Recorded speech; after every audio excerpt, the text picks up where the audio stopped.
మన తండ్రి కుమార పరిశుద్ధాత్మ దేవునికి వందనాలు స్తోత్రాలు చెల్లించుకుంటూ దేవుడి దినమందు మనకిచ్చిన వాక్యము యోహాను సువార్త 14వ అధ్యాయము 17వ వచనం చదువుకున్నాం. లోకము ఆయనను చూడదు, ఆయనను ఎరుగదు, కనుక ఆయనను పొందనేరదు. మీరు ఆయనను ఎరుగుదురు, ఆయన మీతో కూడా నివసించును, మీలో ఉండును. దేవుడి వాక్యం ద్వారా మనల్ని దీవించును గాక. లోకం ఆయనను చూడదు అంటున్నాడు. యేసు ప్రభు వారు చెప్తున్నారు, శిష్యులతోటి ఈ మాట చెప్తున్నారు. ఆయన ఎవరు అంటే పరిశుద్ధాత్మ దేవుణ్ణి. లోకం ఆయనను చూడదు అంటున్నాడు. లోకము అంటే దేవుణ్ణి ఎవరైతే అంగీకరించరో, దేవుని బిడ్డలుగా జీవించరో, లోకస్తులుగా జీవిస్తారో వాళ్ళని లోకము అంటున్నాడు యేసు ప్రభు వారు. మనము లోకంలో ఉన్నప్పటికీ లోకమునకు వేరే జీవిస్తున్నామని మనము ఈ మాటలను బట్టి అర్థం చేసుకుంటున్నాం. లోకము ఆయనను చూడదు అంటున్నాడు, ఆయనను ఎరుగదు అంటున్నాడు, కనుక ఆయనను పొందనేరదు అంటున్నాడు. పరిశుద్ధాత్మ దేవుణ్ణి మనం నమ్మినప్పుడు ఆయనను మనం చూస్తాము, ఆయనను పొందుతాము, ఆయనను ఎరిగి ఉంటాం. కొంతమంది యెహోవా దేవుడే దేవుడు, ఇంకా మరి ఎక్కడ ఏ దేవుడు లేడు అని కొంతమంది యెహోవా దేవుణ్ణే ఆరాధిస్తున్నారు.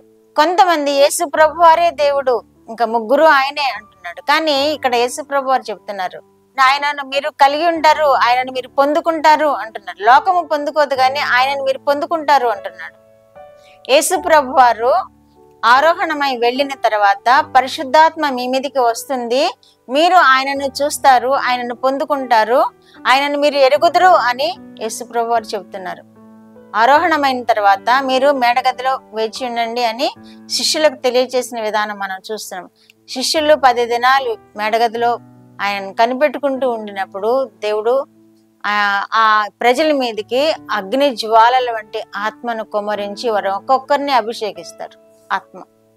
అందుకనే దేవుడు మీరు చూస్తారు, మీరు పొందుకుంటారు అంటున్నాడు దేవుడు.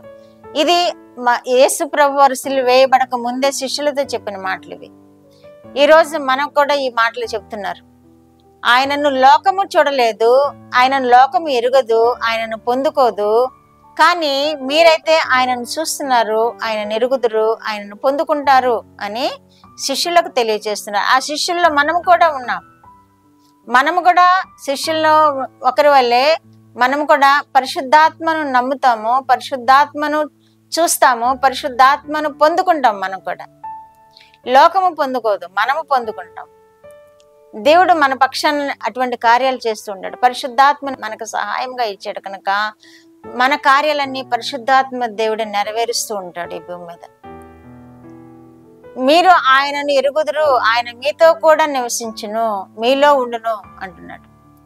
మీరు ఆయన ఎరుగుదురు, మీలో నివసించును, ఆయన మీతో కూడా నివసించును, మీలో ఉండును అంటున్నాడు. మనలో ఉంటాడు పరిశుద్ధాత్మ దేవుడు. అది ఎంత ధన్యకరము.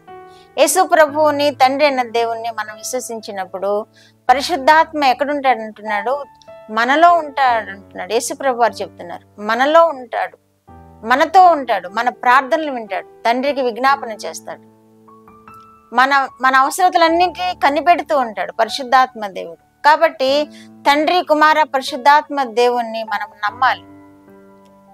నా మాటలు కాదు ఇవి, నేను తండ్రి యొద్ద నుండి విన్న మాటలనే మీకు చెప్తున్నానని యేసు ప్రభు వారు అన్నారు. తండ్రి ఏ మాట అయితే చెప్పమన్నారో, ఏ కార్యాలు అయితే చేయమన్నారో ఆయన ఆ మాటలే చెప్పారు, ఆయన కార్యాలే చేశారు. ఇక్కడ కూడా పరిశుద్ధాత్మ మనకు అనుగ్రహించబడినప్పుడు పరిశుద్ధాత్మ దేవుడు కూడా ఆయన యేసు ప్రభు వారి మాట ఏదో అదే మనకు బోధిస్తారు, అదే మనల్ని ఒప్పింప చేస్తారు.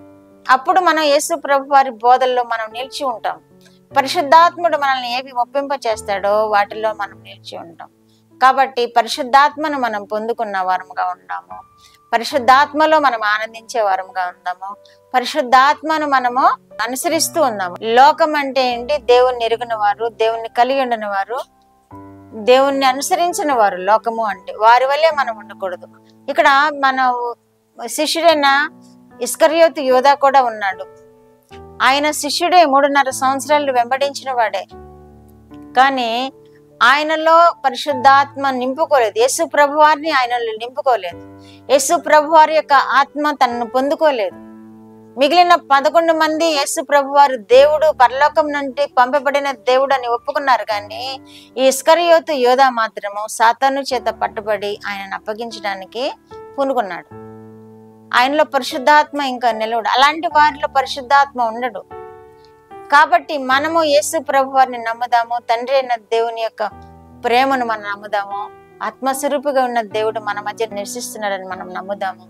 మన ప్రార్థనలు, విజ్ఞాపనలు, యాచనలు మనం దేవునికి సమర్పించినప్పుడు తప్పక పరిశుద్ధాత్మ దేవుడు మనల్ని ఆనందింప చేస్తాడు, మనలో నివసిస్తాడు. మన కార్యాలు ఆయన నెరవేర్చే దేవుడుగా ఉన్నాడు. ప్రార్థన. మా దేవా, మా ప్రియ పరలోక ప్రభువా, మీ పరిశుద్ధ పాదములకు వందనాలు, స్తోత్రాలు. మా రక్షకుడైన యేసుక్రీస్తు దేవా మీకు స్తోత్రాలు. పరిశుద్ధాత్మ దేవా మీకు స్తోత్రాలు. ఇచ్చిన వాక్యం కొరకు స్తోత్రాలు ప్రభువా. లోకమునైనా మా ప్రభు పరిశుద్ధాత్మను ఎరుగదు, పరిశుద్ధాత్మను కలిగి ఉండదు అని చెప్తున్నారు ప్రభువా. మీరు మాత్రమే మా ప్రభువును మీ బిడ్డలుగా చేసుకొని మాకు పరిశుద్ధాత్మను తోడుగా ఇచ్చినందుకు, పరిశుద్ధాత్మ కార్యములు మా ద్వారా జరిగిస్తున్నందుకు, పరిశుద్ధాత్మను మా ప్రభు మాకు సంచకరువుగా ఇచ్చినందుకు మీకు వేలాది స్తోత్రాలు ప్రభువా. వినిచిన బిడ్డలందరికీ అట్టి కృప దయచేయండి. పరిశుద్ధాత్మ తోడు దయచేయండి. పరిశుద్ధాత్మ కాపుదల దయచేయండి. పరిశుద్ధాత్మలో నైనా మేము విజ్ఞాపన చేసే వారినిగా చేసుకోనండి. లోకంలో కలిసిపోకుండా బిడ్డలను మా ప్రభు మీరు ప్రత్యేకించుకొని మీ వారిగా చేసుకొని మీ సమృద్ధి అయిన దీవులతో కుటుంబాలను నింపి మహిమ పొందమని యేసుక్రీస్తు వారి పేరిట ఈ మనవులు మీ పాదముల యొద్ద వేడుకుంటున్నాను పరమ తండ్రి. ఆమేన్.